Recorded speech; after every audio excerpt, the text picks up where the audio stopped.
Estaba de pie en mi propio porche mientras mi sobrino, Cristóbal, sacaba los muebles de mi difunto esposo al jardín como si fueran basura común. Me entregó los papeles de la interdicción, cerniéndose sobre mí con una sonrisa repugnante que me revolvió el estómago. «Ahora eres mía, tía», siseó, y su aliento apestaba a un bourbon carísimo. Él cree que solo soy una viuda confundida que está perdiendo la cabeza, pero antes vi el frasco vacío de digoxina en su maleta. Cree que ha borrado las pruebas, pero olvida una cosa. 40 años como enfermera de cuidados intensivos me enseñaron exactamente cómo reacciona un cuerpo bajo presión. Escucha hasta el final para descubrir cómo lo manejé, y no olvides suscribirte para conocer más de mi historia.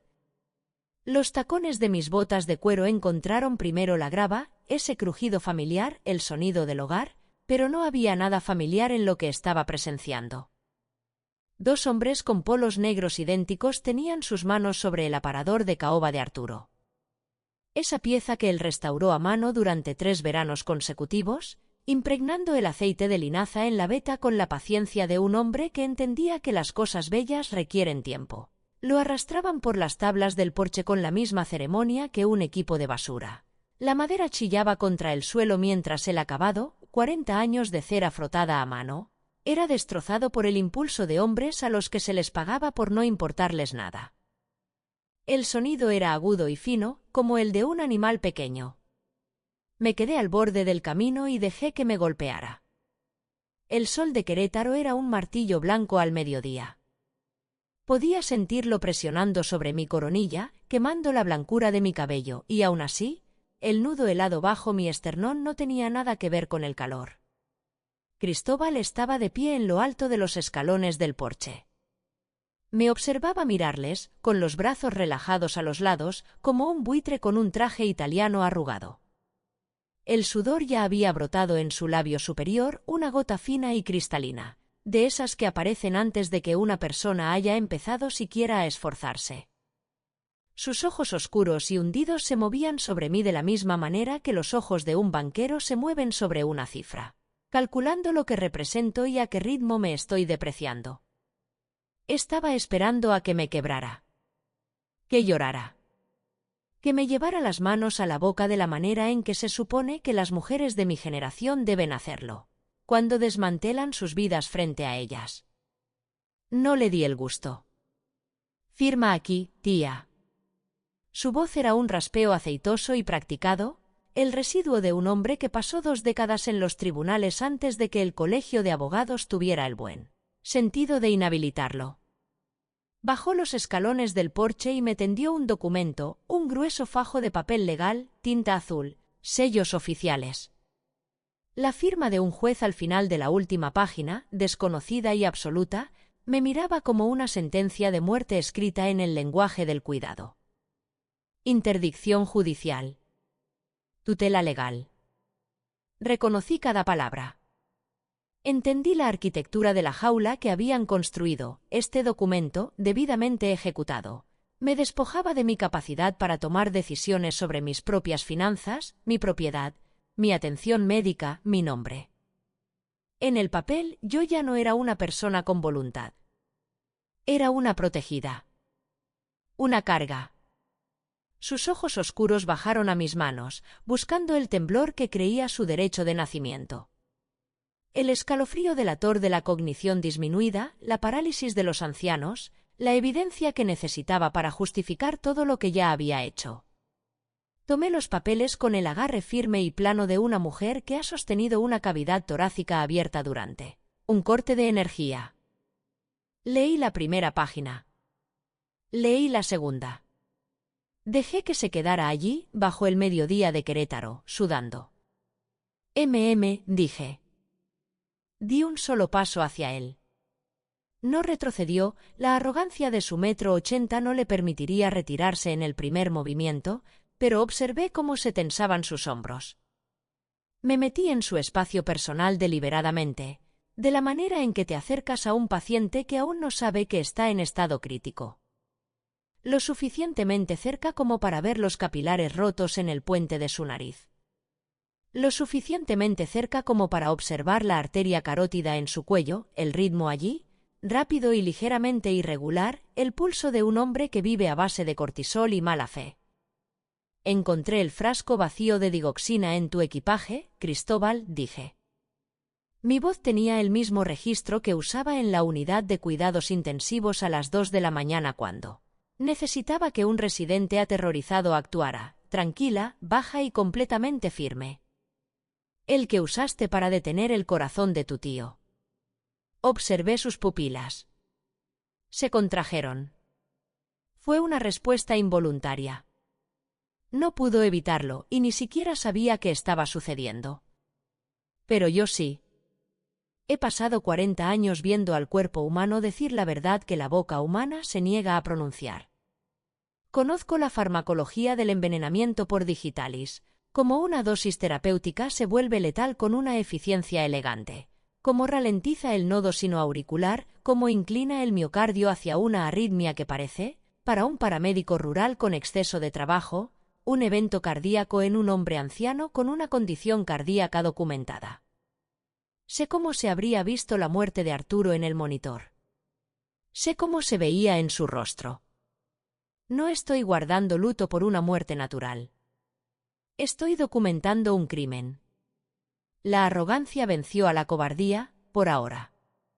Pude ver la lucha interna cruzando sus rasgos, los dos hombres que es simultáneamente, el abogado inhabilitado que todavía cree que sus credenciales le dan dominio, y el jugador compulsivo que lleva una década huyendo de las consecuencias. El abogado ganó el primer asalto. Se inclinó. Su frente estaba casi al nivel de la mía, lo suficientemente cerca como para que el olor a bourbon y menta de su aliento fuera la única atmósfera entre nosotros. Ya no tienes ese pequeño tubo de vidrio, tía. La palabra tía en su boca no era un apelativo cariñoso. Era una disminución, una palmadita en la cabeza, una puerta cerrándose. Lo tiré al incinerador antes incluso de que los paramédicos confirmaran la hora de la muerte. Se rió. Fue un sonido fuerte y forzado que brotó de su pecho y murió rápidamente, de la manera en que lo hace la risa cuando no tiene una alegría real detrás. Ahora. Se enderezó. Su sonrisa condescendiente se instaló en su lugar como una máscara que ha llevado tanto tiempo que ha olvidado que lo es. Solo eres una viuda confundida y afligida, inventando historias para ocultar el hecho de que tu mente se te escapa entre los dedos como arena. Le sostuve la mirada. No parpadeé. Analicemos los datos, dije. Usó su cuerpo ahora, como hacen los matones cuando sus palabras no producen el resultado que desean. Dio un paso adelante. Yo mido 1,65 m, él mide más de 1,80 m y lo usó todo, posicionándose de modo que su figura eclipsara el sol y yo quedara en su sombra irregular, proyectada larga y oscura sobre las tablas del porche. Estaba vibrando con una energía maníaca y nerviosa, de esa que solía ver en la sala de emergencias cuando un adicto se daba cuenta de que le habían cortado el suministro y su cuerpo empezaba a exigir. Esa frecuencia particular de desesperación que se hace pasar por confianza. Gesticuló salvajemente hacia los hombres de la mudanza, y su reloj de lujo falsificado atrapó la luz devolviéndola en destellos baratos. Quería hacerme sentir pequeña. Necesitaba que me sintiera obsoleta, frágil, una reliquia que estorbaba en una propiedad que él ya había subdividido y vendido mentalmente. Se acercó más, empujándome hacia la barandilla del porche. La madera a mi espalda crujió ligeramente bajo el sutil cambio de peso. Podía sentir el calor que irradiaba su chaqueta de traje. Podía ver los cercos oscuros de humedad que ya empapaban sus axilas. Estaba haciendo todo esto, y estaba sudando, y creía que el sudor era por el sol de Querétaro. Dejé de retroceder. Fue algo sencillo, la decisión de no dar un paso más hacia atrás, pero cambió la geometría de todo. Dejé que se cerniera sobre mí. Dejé que llenara su propio espacio con ruido y movimiento. Y simplemente observé. 40 años en la unidad de cuidados intensivos me enseñaron esto. La persona que más grita en la habitación es casi siempre la que está más cerca de un evento agudo. No fue la crueldad lo que me convirtió en una buena enfermera. fue la disciplina de dejar de escuchar lo que la gente decía y empezar a observar lo que sus cuerpos hacían. Ignoré sus palabras e hice un inventario de los datos. El sudor, excesivo, desproporcionado respecto al esfuerzo, con un ligero brillo de sal ya visible en sus sienes. El carraspeo, 3 veces en los últimos 4 minutos, un tic nervioso que probablemente ha tenido durante años y que ya no puede oír. El tartamudeo aflora en las sílabas acentuadas, cuando intenta alcanzar una autoridad que no posee. El chequeo del pulso, 2 dedos en su propia muñeca, reflexivo, subconsciente, el gesto de un hombre que no confía del todo en que su propio corazón siga latiendo.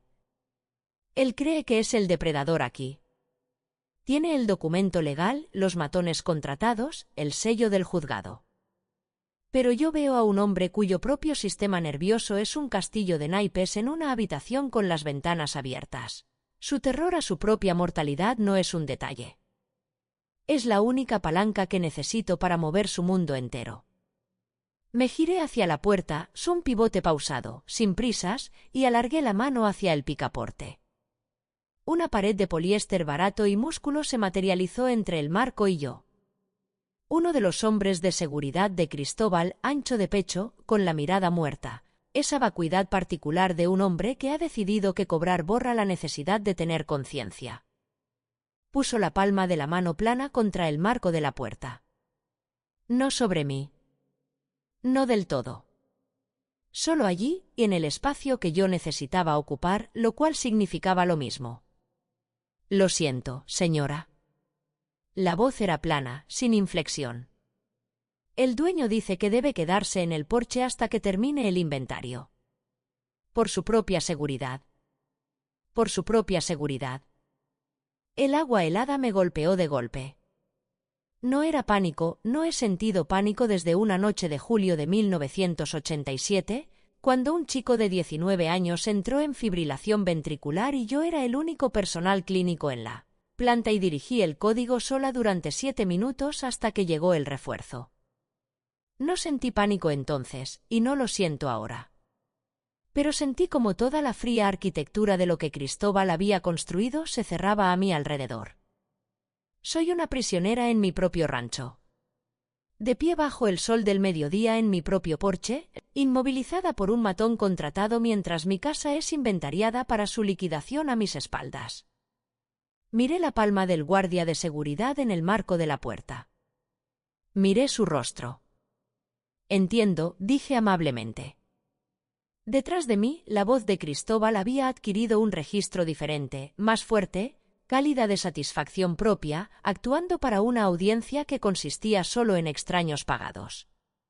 Le oí dirigir a los hombres de la mudanza lejos del porche, hacia la zona de la fogata en el extremo este de la propiedad. Me giré y observé. Llevaban libros.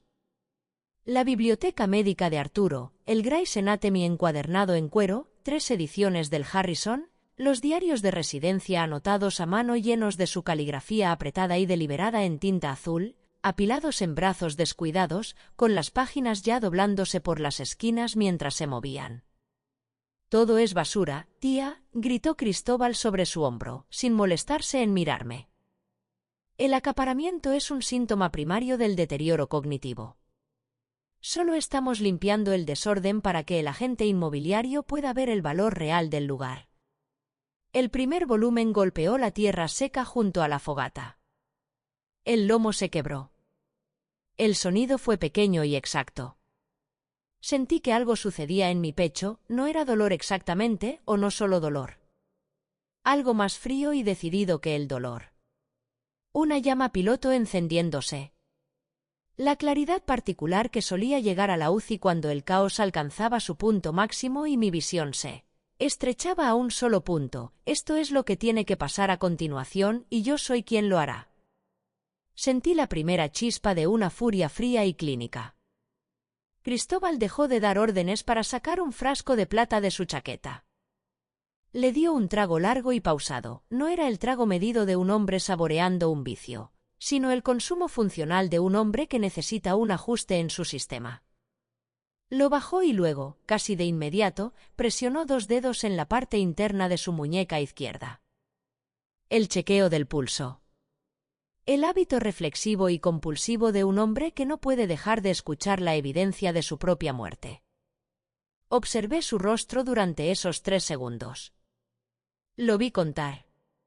Y lo vi, el parpadeo. Una fracción de segundo de terror puro, sus ojos abriéndose apenas un poco, su mandíbula tensándose, antes de que la máscara se reensamblara en un ceño fruncido. Algo que oyó o sintió en esos 3 segundos que su mente racional no podía descartar por completo.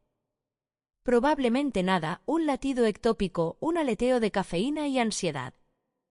Clínicamente insignificante. Pero para un hipocondríaco con antecedentes familiares que lleva años catastrofizando, cualquier desviación de un ritmo esperado es el primer movimiento de la última sinfonía. Está aterrorizado de que su corazón esté haciendo promesas que no puede cumplir. Teme a la muerte más de lo que ama al dinero. He anotado esto en el expediente que estoy construyendo en mi mente. Un hombre que teme a la muerte más de lo que ama al dinero es increíblemente fácil de motivar, en cualquier dirección. No discutí por los libros. No grité ni supliqué ni hice ninguno de los movimientos para los que él estaba preparado.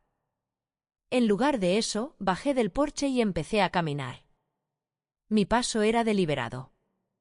Un poco más lento que mi marcha natural.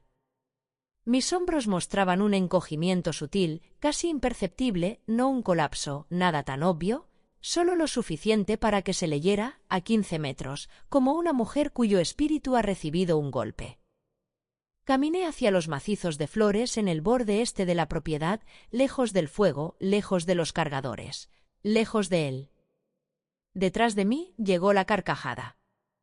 Fuerte y satisfecha de sí misma, el rebuzno de un hombre que ha decidido que ha ganado. Dejó de vigilarme. Pude sentir cómo la atención se levantaba como algo físico, de la misma manera que puedes sentir cuando una enfermera deja de monitorizar tus signos vitales y sale de la habitación. Ese es su primer error fatal. Cree que voy a mis rosas a marchitarme en silencio. Cree que una mujer de 69 años, notificada con una interdicción bajo el sol de Querétaro el día en que queman los libros de su marido, simplemente se va a sentar en la tierra y aceptar lo que él ha decidido que vale su vida. Ha confundido el ojo del huracán con el final. La caseta del jardín está en el extremo más alejado de la propiedad, donde el paisaje da paso al matorral que llega hasta la cerca. El olor aquí es diferente, tierra quemada y salvia en flor, y la sombra del voladizo de la caseta es mucho más fresca que el patio abierto. No entro. Me arrodillo en el cimiento sur, mis vaqueros tocando el suelo seco, y alcanzo una planta de tomate marchita con una mano, visible, apropiado, la imagen de una anciana afligida cuidando su jardín mientras los lobos están a la puerta. Mi otra mano encuentra la tabla suelta en la base de la pared de la caseta. La tercera desde la izquierda. Conozco esta tabla desde hace 11 años. Detrás de ella, tras una bolsa de fertilizante y una paleta oxidada, está mi kit de enfermería. El viejo, el que mantuve surtido después de que nos mudáramos al rancho porque aquí el hospital más cercano está a 45 minutos por carretera y en mi experiencia, 45 minutos son 30 de más. Lo mantuve al día incluso en el retiro, rotando el material, revisando las fechas de caducidad cada trimestre de la misma manera que revisaba todo, con disciplina, sin sentimentalismo. Mis dedos se cierran sobre el cristal frío de los viales. El envoltorio plástico de las jeringas selladas. Los pequeños frascos de ámbar con compuestos que yo misma mezclé a lo largo de los años. La química práctica de una mujer que pasó 4 décadas convirtiendo la farmacología en resultados. Tengo una farmacia en el desierto. Y sé exactamente lo que voy a hacer con ella. El sol se está moviendo. Me pongo en pie, sacudiendo la tierra seca de mis rodillas con 2 golpes enérgicos, y miro de nuevo hacia el rancho. Mi rancho. El rancho de Arturo, y antes de sus padres, y antes de eso el desierto virgen que alguien de esta familia tuvo la visión y la terquedad de convertir en algo. Miro el humo que empieza a subir de la fogata, pálido y fino contra el morado y oro del cielo al atardecer. Miro a Cristóbal de pie al borde del pozo de fuego, una silueta con un frasco en la mano, observando cómo arden los libros con la satisfacción de un hombre que ha confundido la destrucción con el poder. Él tiene un documento judicial y 2 matones a sueldo. Tiene la arrogancia de un hombre que nunca en su vida adulta se ha enfrentado a una consecuencia de la que no pudiera salir mediante abogados o apuestas. Él no sabe lo que tengo yo. Tengo 40 años de datos sobre cómo falla el cuerpo humano. Tengo un kit en la pared de una caseta de jardín.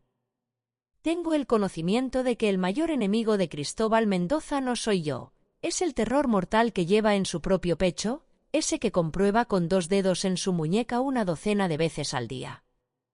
Y tengo tiempo. Él cree que ha ganado esta noche.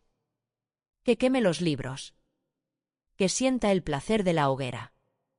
Quería pelea con una anciana confundida que pierde la cabeza. Está a punto de recibir una consulta de una jefa de enfermeras. Consulto mi reloj, el plateado funcional, el que llevo desde 1991, y anoto la hora. Camino de regreso hacia el porche a mi propio ritmo, en mi propio tiempo, y no le miro. La trampa aún no ha sido armada.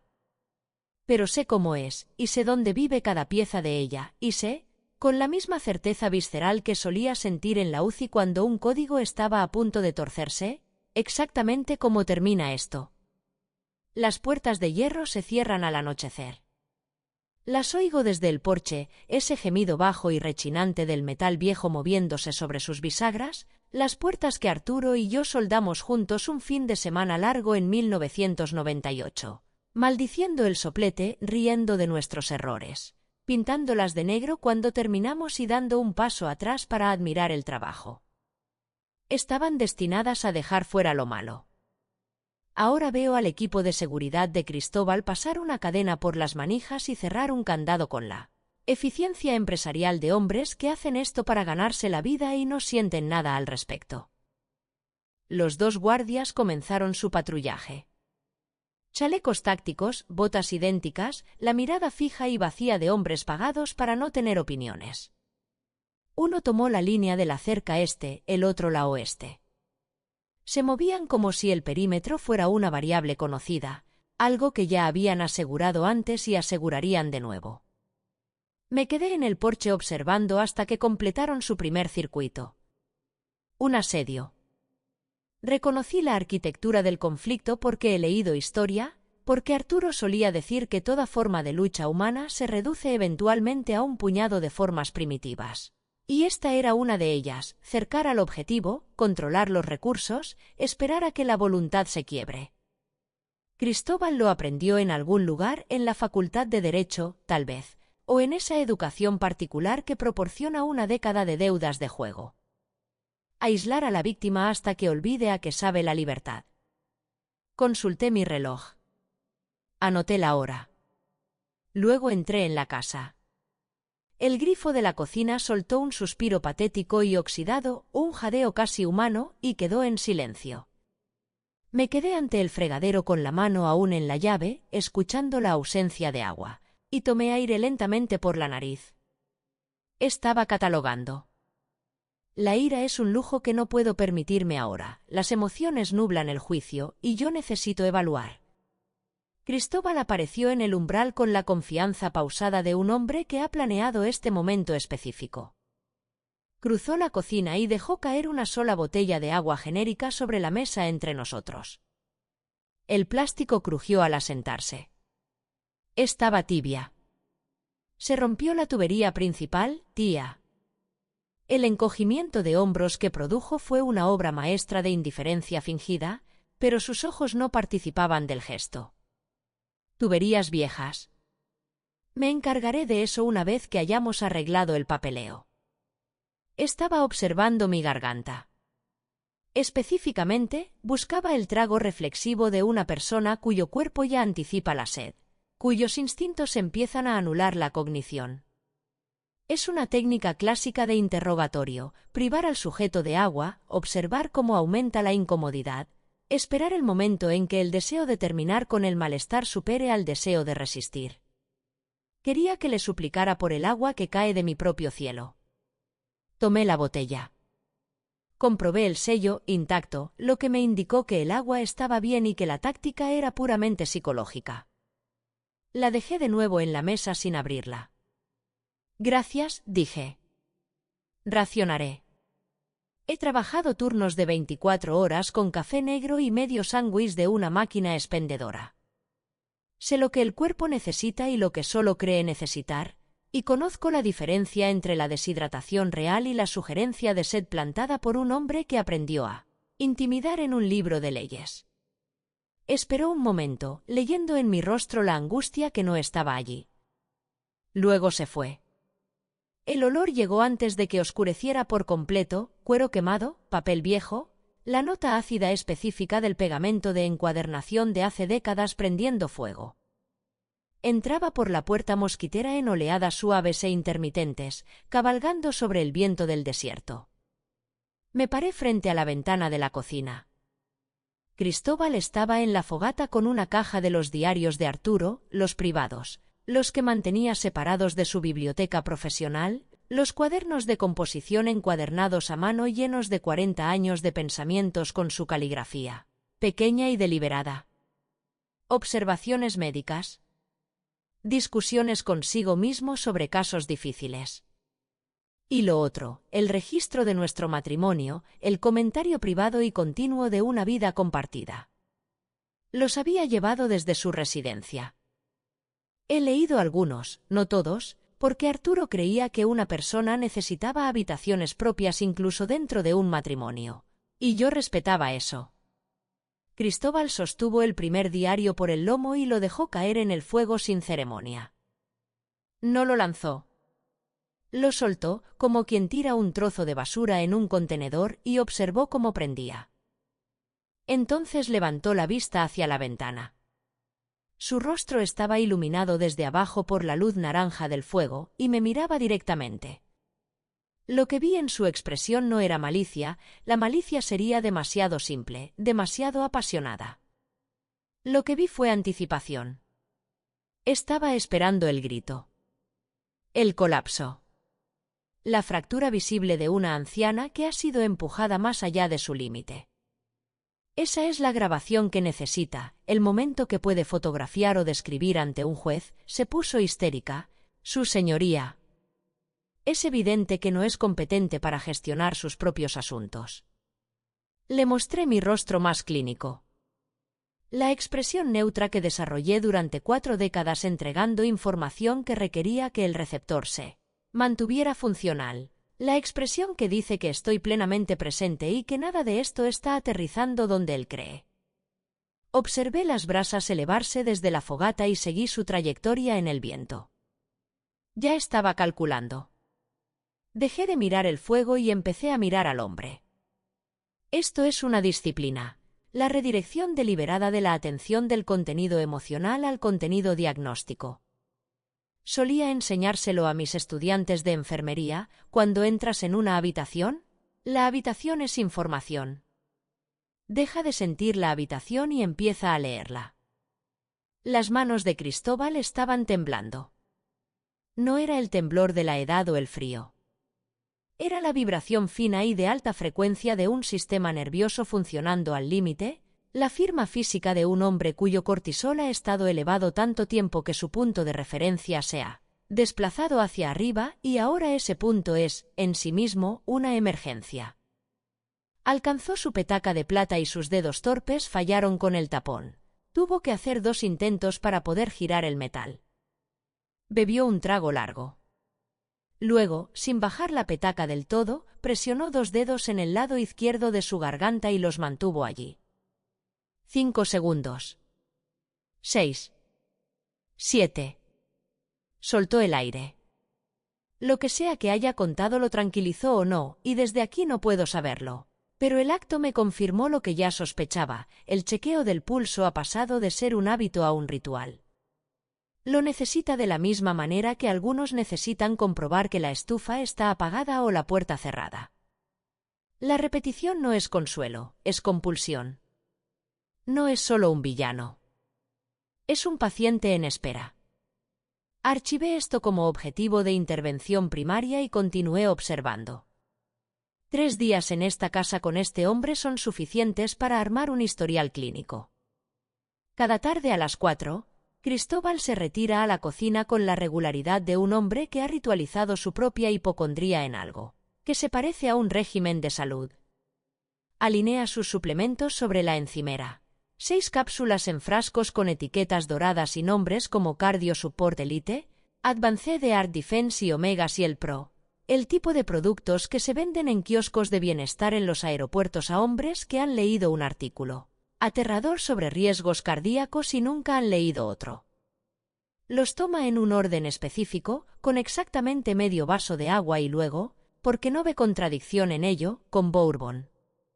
Cree que esas cápsulas son la razón por la que sigue vivo.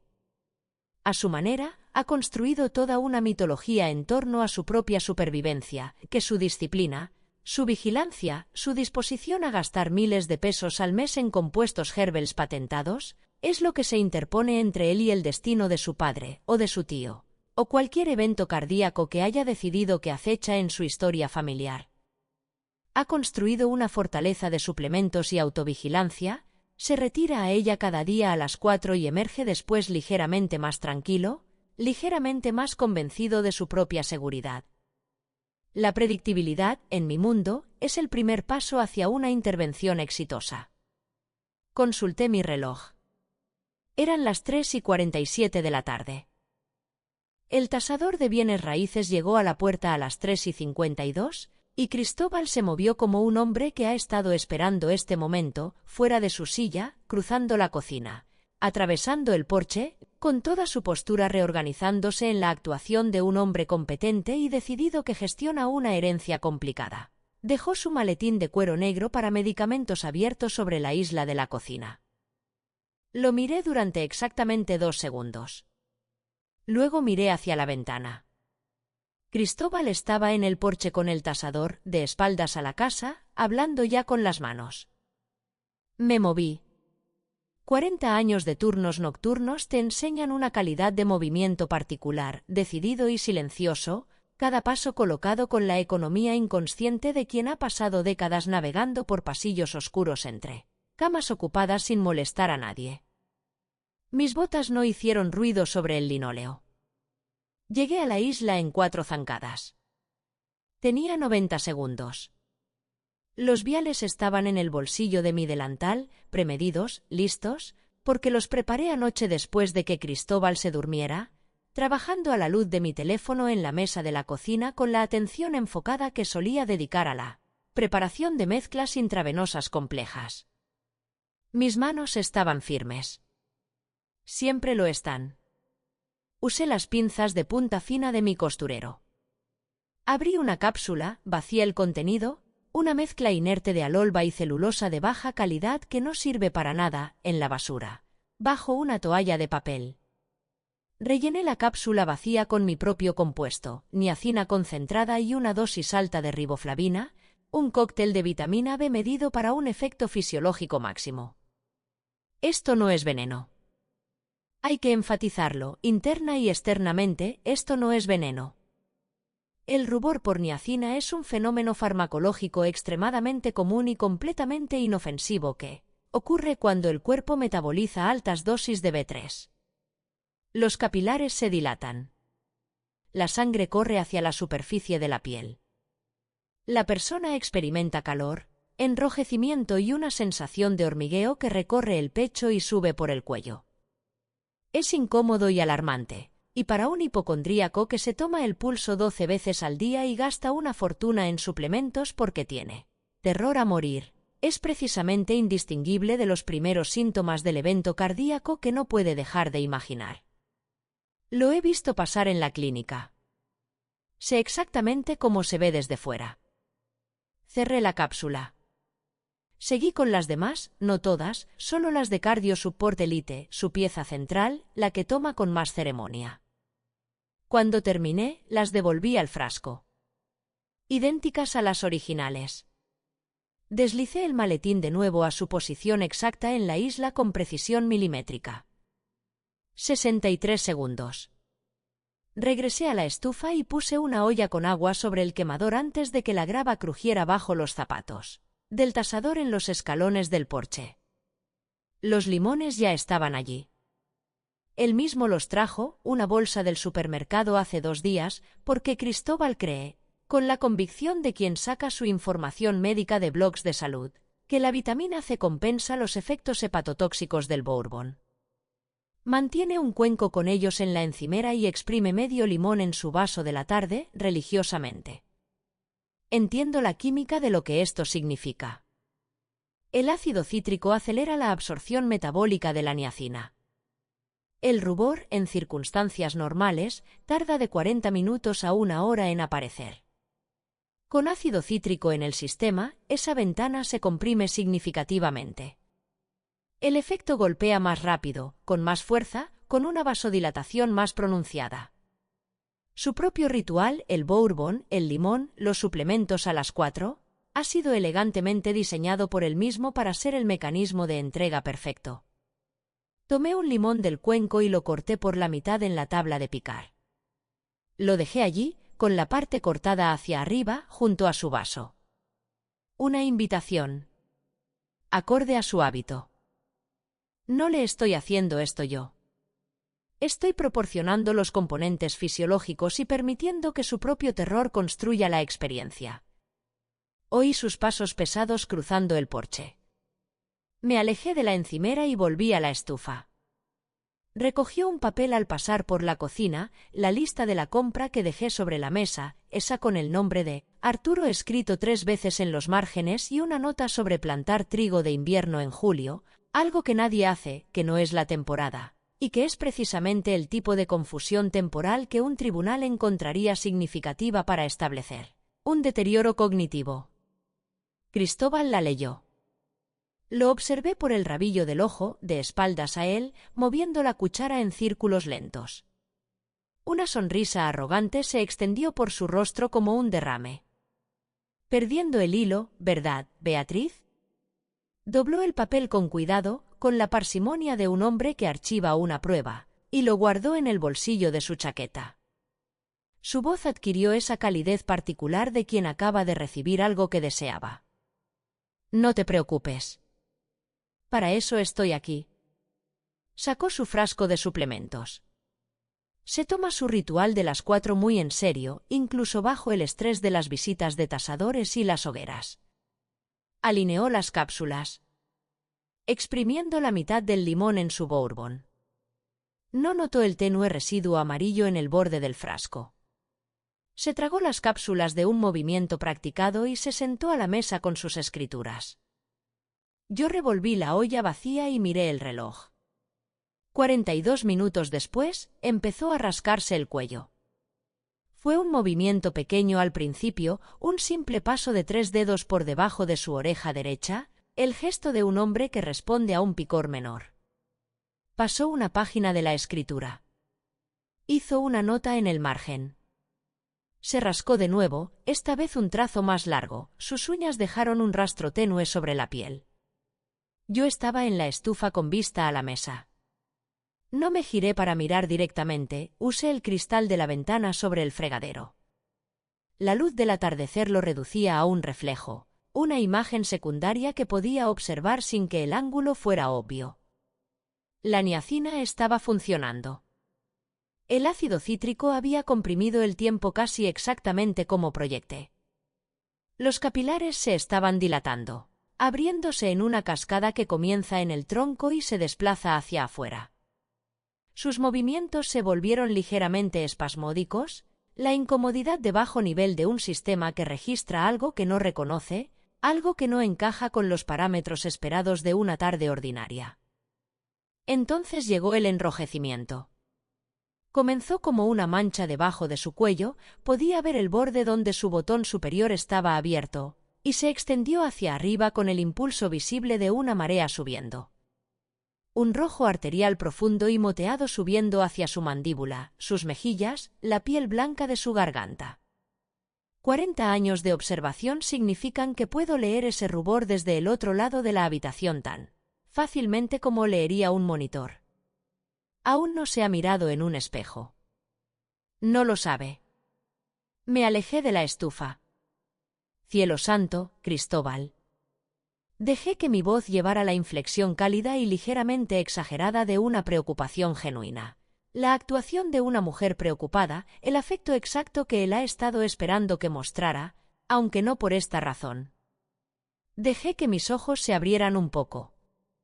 La apertura clínica, la real, la que hacen las enfermeras cuando ven algo que requiere atención. Te ves terriblemente congestionado. Hice una pausa. Dejé que la palabra flotara entre nosotros. ¿Sientes opresión en el pecho? Levantó la vista de la escritura.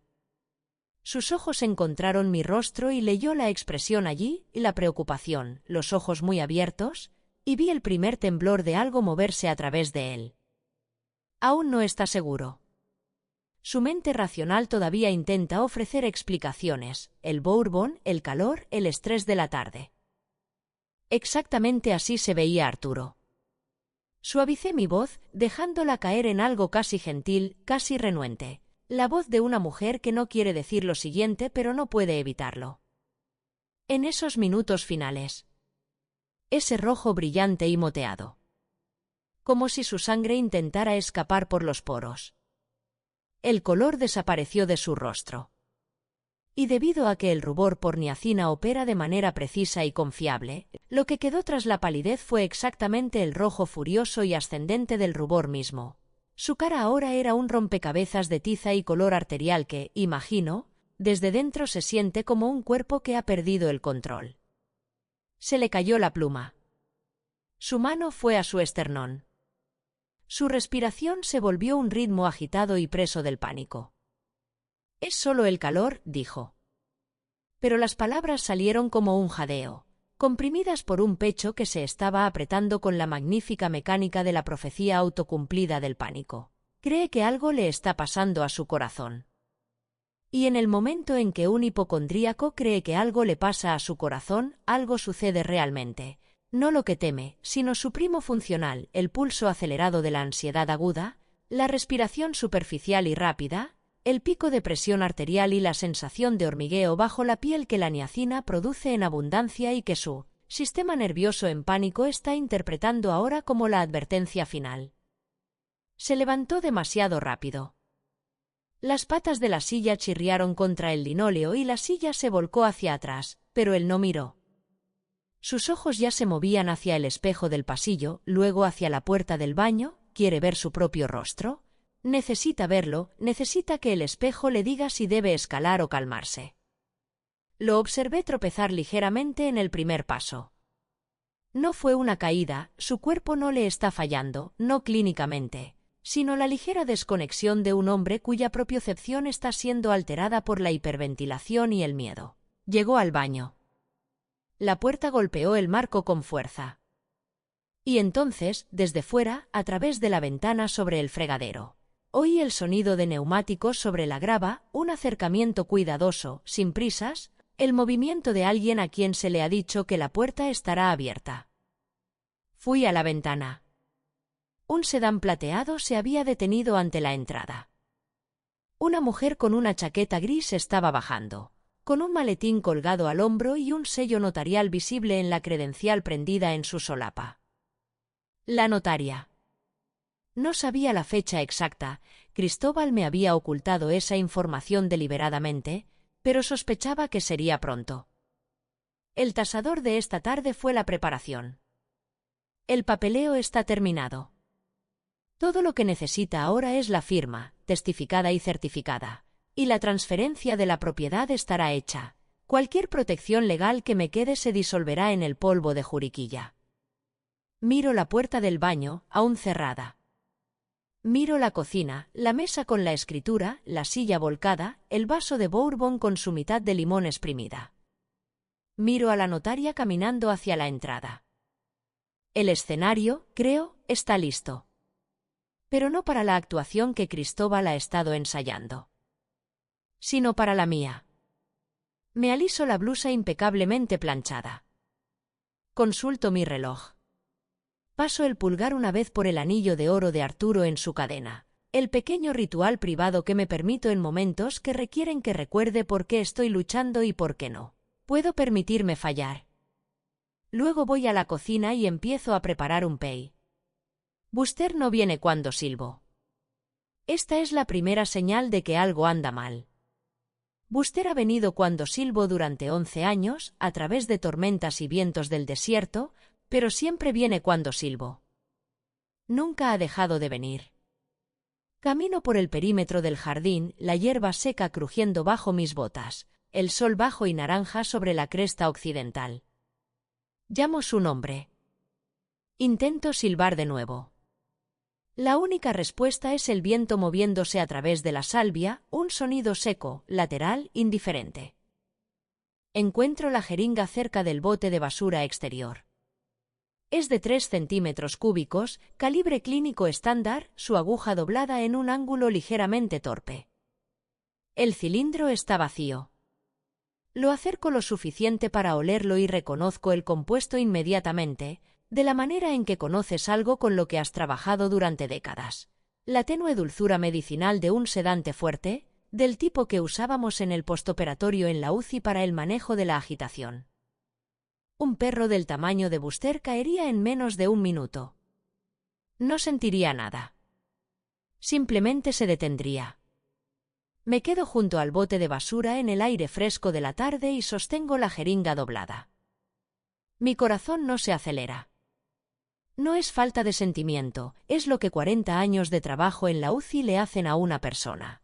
La forma en que el dolor y la rabia, cuando llegan con suficiente magnitud, dejar de presentarse como emoción y comienzan a presentarse como absoluta claridad.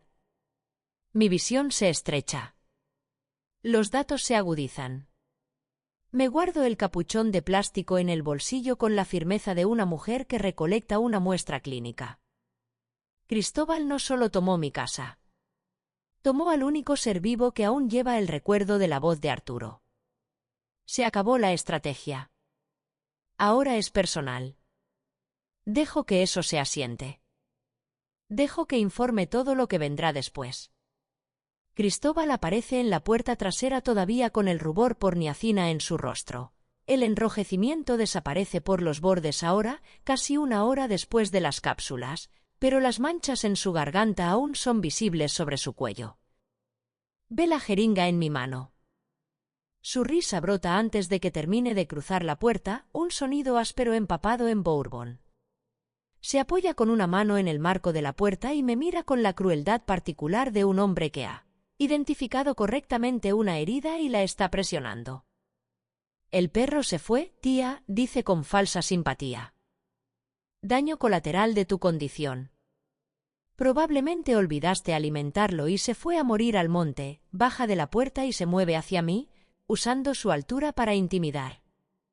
Pasa todo el tiempo con los casos de demencia. Las mascotas dejan de confiar en ellos primero.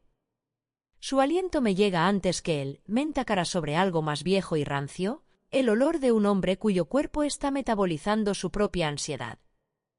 Mira la jeringa en mi mano con esa sonrisa condescendiente.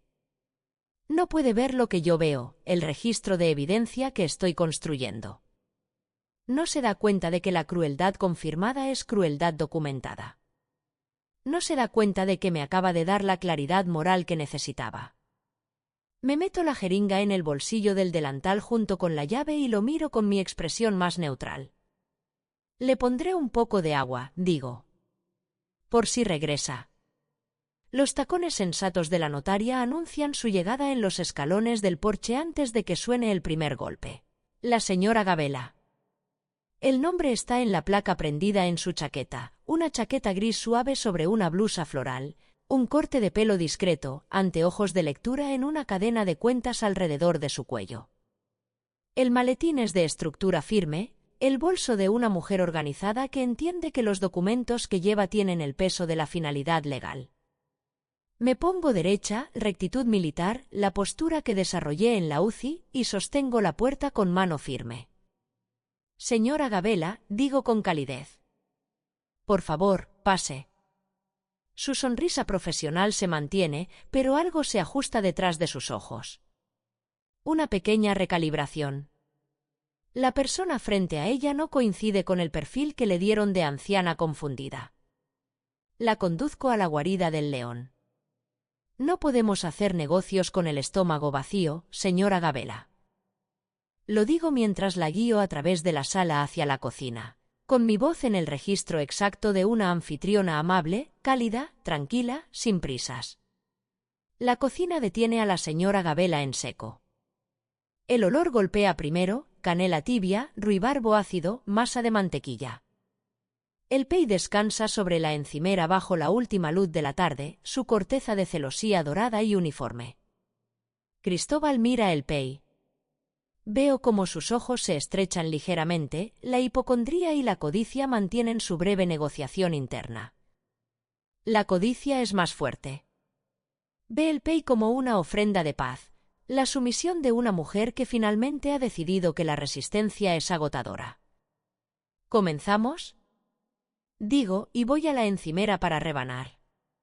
La señora Gabela se acomoda en su silla. Cristóbal ya está rodeando la mesa hacia su asiento, buscando en su chaqueta los documentos de la escritura. Doy un paso atrás. Mis dedos encuentran la llave de hierro que ya descansaba en la cerradura de la puerta de roble. La había colocado allí esta mañana. En el espacio entre uno de los pasos de Cristóbal y el siguiente, mi muñeca gira. El cerrojo se desliza con un sonido tan pequeño que el tic-tac del reloj de pared lo cubre por completo. La llave pasa al bolsillo de mi delantal. La cocina es ahora una unidad cerrada. He administrado este tipo de cierres antes, no con una llave, sino con la energía de una enfermera que ha evaluado una situación y determinado que las personas en esta habitación no saldrán hasta que sepa qué está sucediendo. Aquí no hay guardias de seguridad. Hay un apostador desesperado, una profesional legal confundida y una mujer que pasó 40 años dominando el arte del caos controlado. Llevo el pey a la mesa. Coloco el grabador digital plateado sobre el mantel de encaje. El receptor de mi audífono, le digo a la señora Gabela amablemente mientras aliso mi delantal. No me gustaría perderme ni una palabra de un procedimiento legal tan importante. Ella asiente con la aceptación educada de una profesional acostumbrada a adaptaciones tecnológicas. Cristóbal lo mira con desdén. Pero veo sus dedos moverse, un pequeño tic hacia su muñeca, el comienzo de un chequeo de pulso que se detiene a sí mismo porque está actuando con competencia ante la notaria. Todavía siente las vitaminas B. El rubor se desvanece pero la sensación de hormigueo persiste. Presiono el botón de grabar con pulgar firme. Cada palabra a partir de este momento es evidencia. Sirvo las rebanadas. Grandes cuñas carmesí, el ruibarbo despidiendo su dulzura ácida particular, esa brillantez casi medicinal que es su firma. La señora Gabela toma un bocado cuidadoso y hace un sonido genuino de aprobación. Cristóbal observa cómo coloco su plato frente a él. Duda, pero la anticipación de la victoria es más fuerte que su cautela usual. Toma un bocado grande y frenético. El jugo de ruibarbo mancha la comisura de su labio mientras mastica. Observo esto. Noto la hora en mi reloj. Dejo mi tenedor. El choque contra la porcelana es exacto. Esa es la misma concentración de digoxina que Arturo tenía en su sistema, Cristóbal. Lo digo en un volumen apropiado para la mesa, conversacional, sin prisa. Sin drama. El tenedor de la señora Gabela se detiene. Cristóbal deja de masticar. Le doy un momento para procesar. El ruibarbo enmascara maravillosamente el regusto metálico amargo, ¿verdad? Recojo mi propio tenedor y corto un triángulo preciso. Es un glucósido cardíaco. En aproximadamente 10 minutos, tu corazón va a olvidar cómo contraerse rítmicamente. El color que queda en el rostro de Cristóbal desaparece por completo.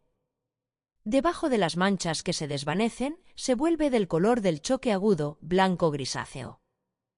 Eso es, comienza y se detiene.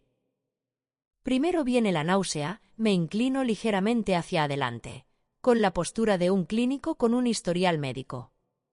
Algunas personas lo describen como mareo, esa sensación específica de que el suelo se inclina debajo de ti. Luego tu visión comenzará a alterarse en la periferia, un tono amarillento en los bordes.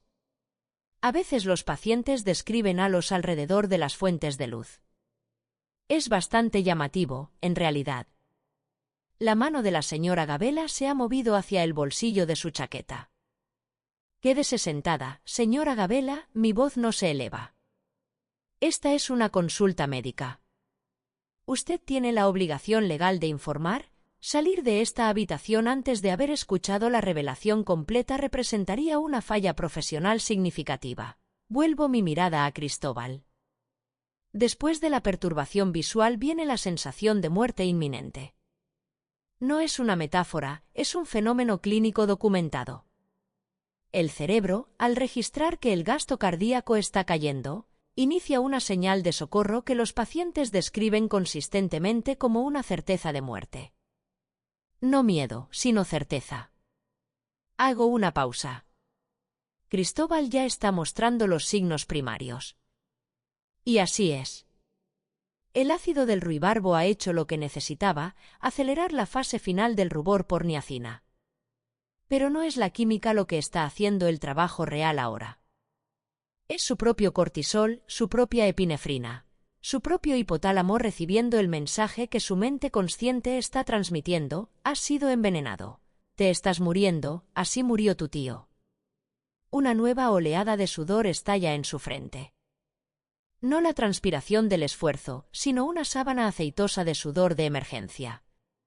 Su piel se ha vuelto moteada y oscura. Jadea. Su mano va a su garganta. Es un espécimen perfecto del efecto nocebo. El cuerpo produciendo síntomas reales en respuesta a un daño creído que no existe. Su corazón se acelera porque cree que está fallando. Su respiración se acorta porque su cerebro ha declarado una catástrofe. Se está haciendo todo esto a sí mismo. Alcanzo su brazo y tomo su muñeca en mi mano. Es el agarre de una enfermera que ha tomado 1000 pulsos. Su piel está caliente y húmeda bajo mis dedos. Miro mi reloj. 140 latidos por minuto, digo al cuarto con el mismo volumen medido. Taquicardia. ¿Estás al límite, Cristóbal? Tu corazón es un motor funcionando sin aceite. Intenta ponerse de pie. La mecánica le falla, sus rodillas ceden, una respuesta vasovagal clásica al pánico agudo, y se aferra al borde de la mesa con ambas manos. Su pecho se agita. Me mira. He visto esa mirada antes en pacientes en crisis.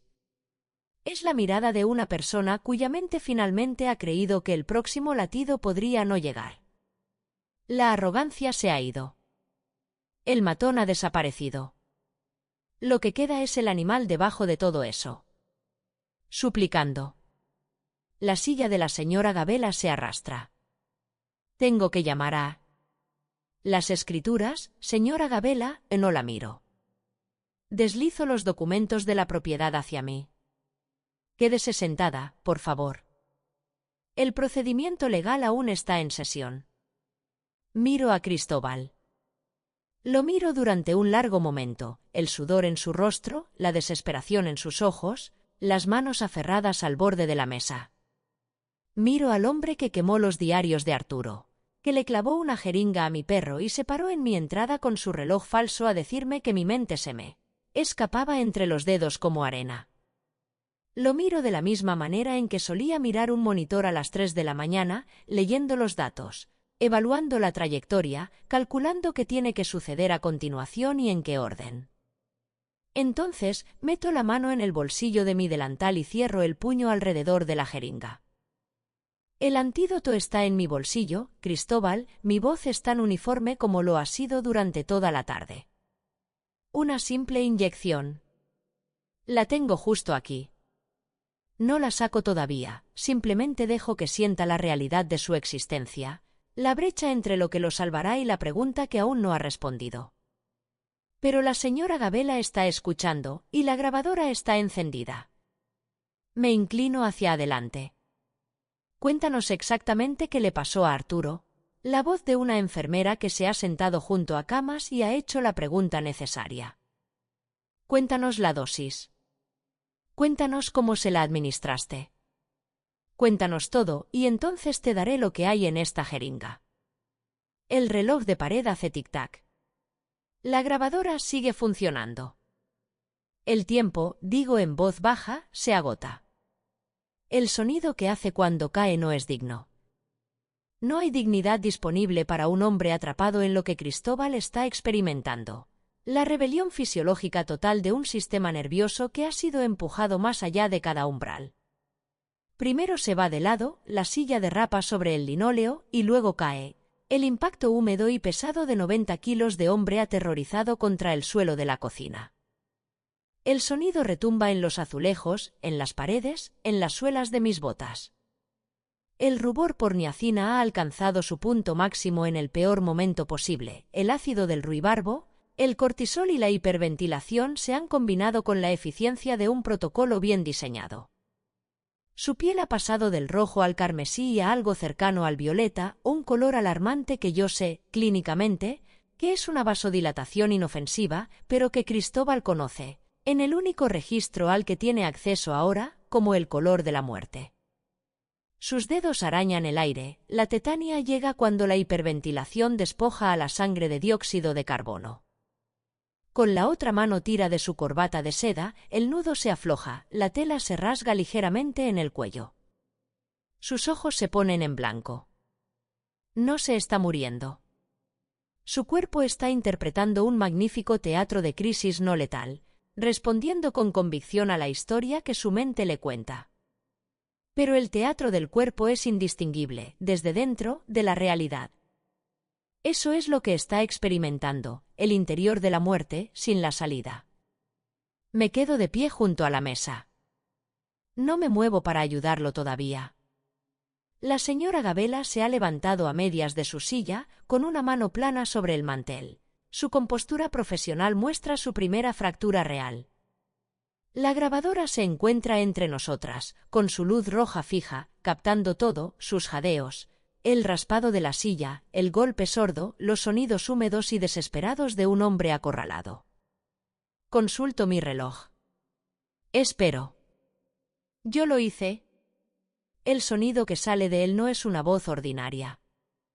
Es algo más primitivo, el sonido de un hombre que ha sido comprimido más allá de toda actuación.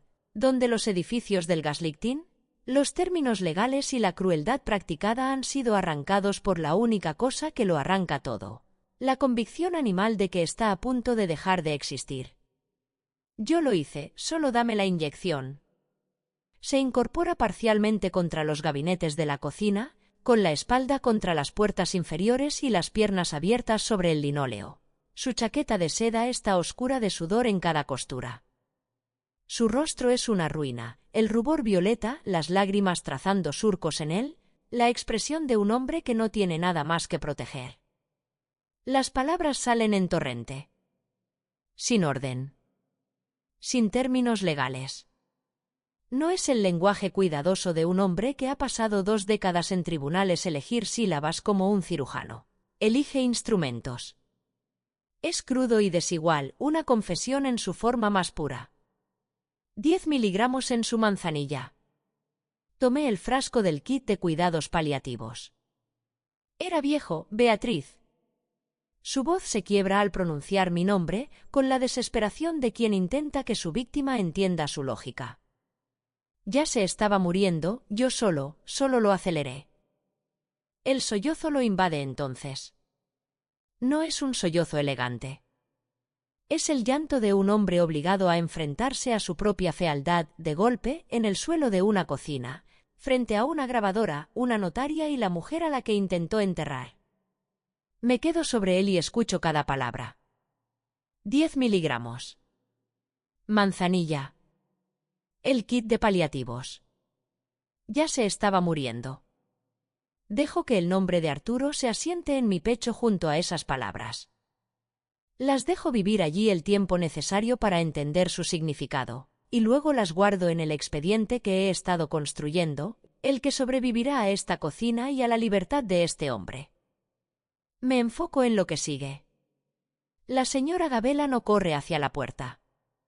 La había evaluado al entrar como una profesional, organizada, procedimental. Esperaba que esa cualidad se mantuviera bajo presión, y así es. El impacto cruza su rostro, pero luego algo detrás de sus ojos cambia. La respuesta correcta a esta situación no es la retirada, sino la precisión. Tira de su libro de actas oficial hacia ella.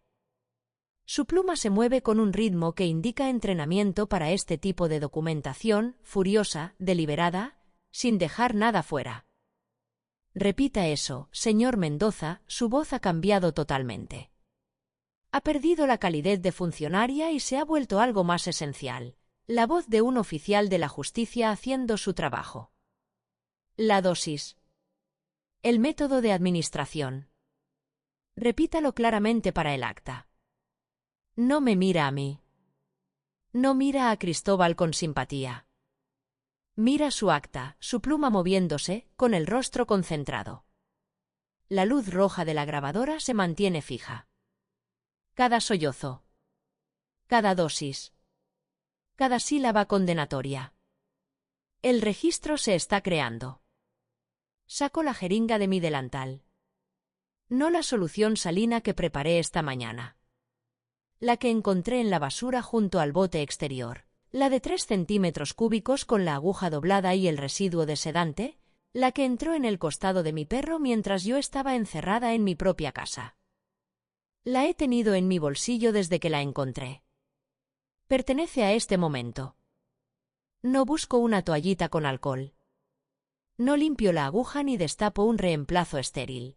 Dejo de lado todos los rituales de administración clínica porque una aguja limpia es un consuelo. Y quiero que Cristóbal vea la sucia. Quiero que vea la punta doblada, que reconozca el instrumento que eligió para mi perro regresando hacia él. Sujeto su bíceps. Se estremece ante el contacto pero no se aparta. Su cuerpo ya ha decidido que la inyección es la salvación.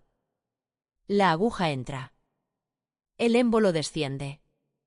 3 centímetros cúbicos de solución salina estéril, completamente inerte, se distribuyen en el tejido muscular de un hombre que cree que es el antídoto contra la digoxina. Ya está, retiro la aguja. Mi voz tiene la calidad final de una enfermera completando una tarea rutinaria. Eso neutralizará los glucósidos. Sentirás que el efecto llega a tu torrente sanguíneo en 30 segundos. Me mira con ojos llenos de algo que no tiene nombre, gratitud y terror. Cree que acabo de salvarle la vida. Tapo la jeringa y la guardo en mi bolsillo. 20 segundos. El cuerpo humano es una farmacia poderosa, y la mente humana es su farmacéutico más potente. He visto al efecto placebo producir cambios medibles en los signos vitales. El cerebro cree en la cura, y en el corto plazo, esa es su propia medicina. El jadeo de Cristóbal comienza a disminuir. Las respiraciones se vuelven más profundas. El ciclo de hiperventilación se rompe cuando se le da algo en que creer. Su ritmo cardíaco, la taquicardia por pánico agudo, comienza a descender. Sus temblores ceden. El color violeta retrocede, dejando solo las manchas de la niacina y el gris de un hombre vaciado. Se desploma contra los gabinetes de la cocina. Cierra los ojos. Respira. Realmente cree que ha burlado a la muerte otra vez. Está sentado en mi suelo, habiendo confesado el asesinato de mi esposo ante una notaria y una grabadora, y su experiencia es de alivio. No sabe todavía lo que ha intercambiado. Me pongo en cuclillas. Requiere consideración para mis rodillas de 69 años, pero lo hago parecer sin esfuerzo y acerco mi rostro al suyo. Lo suficiente para que su aliento sea la atmósfera entre nosotros. Lo miro un momento sin hablar. Miro la ruina del traje italiano, la corbata rota, el rubor que desaparece y los ojos que empiezan a reenfocarse. No había veneno en el PEI, Cristóbal. Lo digo en voz baja. Una declaración de hechos constante. Solo había niacina, riboflavina y tu propia cobardía. Dejo que escuche cada palabra. Confesaste el asesinato de mi esposo porque tenías miedo de un poco de vitamina B y algo de jugo de limón. Observo su rostro. La comprensión no llega de golpe. Se mueve en etapas, la confusión primero, el recálculo frenético, y luego la lenta llegada del entendimiento de que no hay otra explicación. Ha sido desmantelado. La mujer a la que llamó senil lo leyó como un historial clínico y obtuvo el resultado que buscaba desde que vio el primer libro caer junto al fuego. Su boca se abre. No sale nada. Ahí tienes tu herencia, digo, y me levanto. La puerta de la cocina no se abre con suavidad.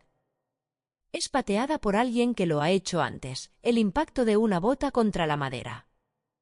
El cerrojo que eché cede ante la fuerza de la policía de Querétaro que llega al rancho Los Olivos tras la alarma silenciosa que la señora Gabela activó desde su teléfono apenas Cristóbal comenzó su confesión. El comisario entra primero. Conozco su rostro, un hombre con la autoridad de quien ha manejado emergencias por décadas. Él conocía a Arturo.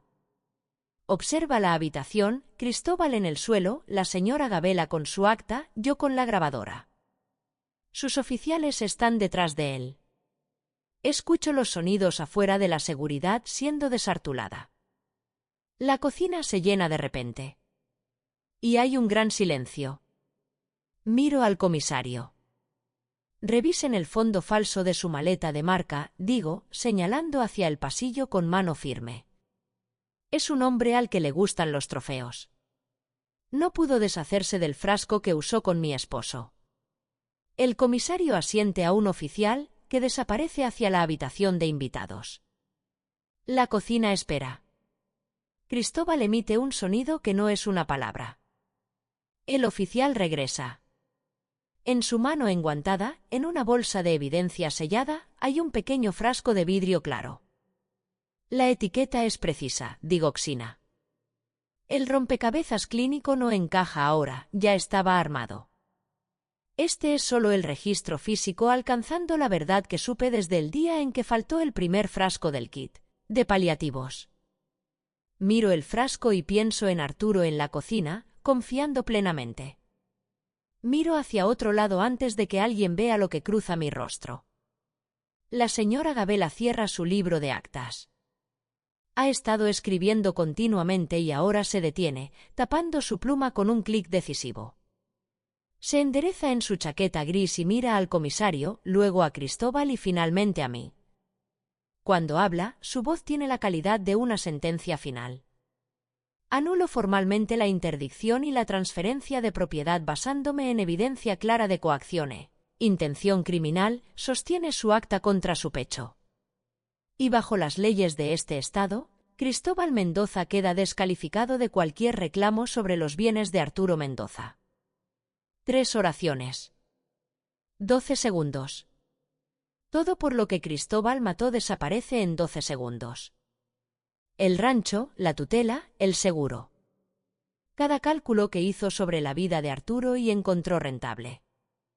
Se esfuma sin drama, con la finalidad de una notaria haciendo su trabajo en una cocina que huele a canela y ruibarbo, mientras una grabadora capta cada palabra.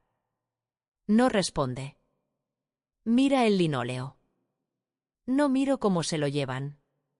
Ya me estoy moviendo. Mientras los oficiales lo sacan hacia la puerta, busco en el bolsillo exterior de su chaqueta. No la evidencia de mi deterioro cognitivo, sino una llave pesada de latón. La llave de la caseta. Salgo por la puerta trasera hacia el aire fresco de la tarde. El jardín quemado son sombras oscuras mientras lo atravieso. El pozo de fuego está frío, el humo se ha ido.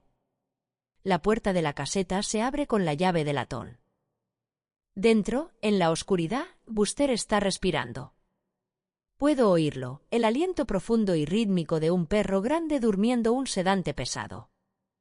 Me siento en el suelo a su lado. El saco de yute es áspero. Está caliente, su costado sube y baja. Pongo mi mano en su costado y lo siento respirar. Me quedo allí hasta que su cola se mueve, un golpe contra el suelo. La señal de que sabe dónde está y decide estar contento por ello. Vivo. Mis fronteras están seguras. Presiono mi frente contra la suya, en la oscuridad, sin nadie que vea. Me quedo con él hasta que el sonido de la última patrulla se desvanece por el camino. El porche. Me quedo aquí, y en el frescor de la tarde, con mis botas sobre las tablas que Arturo construyó. Mis manos descansan a los lados mientras observo el último par de luces traseras desaparecer donde el camino del rancho se une a la carretera y es tragado por la inmensidad del desierto. Las sirenas se silenciaron hace 1 kilómetro. Ahora no queda nada más que el viento entre la cerca y el vasto e indiferente silencio del desierto al final del día. El humo de la fogata se ha ido. Solo queda el aroma de la salvia, la tierra enfriándose y el olor de un lugar que ha pasado por una tormenta y sigue en pie. Mi jardín está quemado en el lado este, donde el paso de Cristóbal y su negligencia general arruinaron los macizos que planté en abril. Habrá que podar las rosas. Los tomates de la pared sur se han terminado por este año. Los libros de Arturo son cenizas, el Grey's Anatomy, sus diarios de residencia, los 40 años de su caligrafía en tinta azul. No me mentiré a mí misma, aquí sola en este porche, sin necesidad de actuar para nadie. Él se ha ido. Se fue mucho antes de que la tierra de su tumba se secara, y la interferencia de Cristóbal no ha cambiado ese hecho esencial. Los libros no eran Arturo. Los diarios no eran Arturo. Arturo era el hombre que pasó 3 veranos dejando perfecto el aparador de caoba, el que jugaba al ajedrez los martes por la tarde y siempre ganaba, el que plantó el jardín conmigo en primavera y lo llamó nuestro mejor trabajo. El aparador sigue en el césped, donde lo dejaron los cargadores. Mañana mismo lo traeré de vuelta. Miro el atardecer, el cielo del desierto haciendo lo que mejor sabe hacer cuando la luz baja, produciendo colores que no tienen nombre, púrpuras y oros y ese naranja profundo en el horizonte que Arturo solía contemplar sin decir nada. Algunas cosas no requieren comentarios. Tengo 69 años. Nunca he visto un atardecer más hermoso. La cocina. Me detengo en el umbral por un momento y simplemente la observo, la silla volcada que aún no ha sido enderezada, las marcas en el linóleo donde Cristóbal se derrumbó, el mantel de encaje con los 2 platos de pey de ruibarbo a medio comer, la grabadora plateada en el centro de la mesa con su luz roja finalmente apagada. El reloj de pared marca las 6 con la indiferencia de las cosas mecánicas ante los eventos humanos. Me acerco a la mesa. Recojo los platos, la porción cuidadosa de la señora Gabela y los bocados frenéticos de Cristóbal. Los llevo a la basura. El pey entra sin ceremonia, cumplió su propósito. Tomo el paño húmedo y limpio la mesa. El proceso es deliberado, empiezo por el borde, trabajo hacia el centro, sin dejar nada. Cuando el paño sale limpio, aliso el mantel hasta que el encaje queda plano y blanco, como debe estar. Enderezo la silla volcada. Lleno la tetera en el fregadero, el agua ha vuelto. Alguien de la policía restauró la línea principal mientras se terminaba el papeleo y la pongo en la estufa. El quemador hace clic 3 veces antes de encenderse y comienza ese susurro familiar. Tomo mi taza del armario. La que Arturo me regaló por nuestro 30º aniversario. Blanca con una pequeña muesca en el asa que nunca he reemplazado porque sé exactamente dónde está y jamás me ha cortado. La pongo en la encimera. Consulto mi reloj de plata. Son las 6. El reloj que Arturo me regaló en 1991, firme en mi muñeca, marcando el paso de todo esto. La tetera comienza su silbido. Me quedo junto a la estufa con las manos relajadas y escucho el agua calentarse, dejando que el silencio de la cocina, mi cocina, en mi rancho, bajo el cielo que no pertenece a nadie, por lo tanto, me pertenece a mí, se asiente a mi alrededor como algo que me he ganado. Hay mucho trabajo por delante. Trámites legales que requerirán paciencia y buen asesoramiento. Está el jardín, que habrá que reconstruir. Está el aparador de caoba, que restauraré con mis propias manos, impregnando el aceite de linaza en la veta como Arturo me enseñó, porque las cosas bellas requieren tiempo y yo tengo tiempo. Está Buster en la caseta, durmiendo el efecto del sedante, que necesitará agua, comida y la compañía paciente de alguien que se alegra de que esté vivo.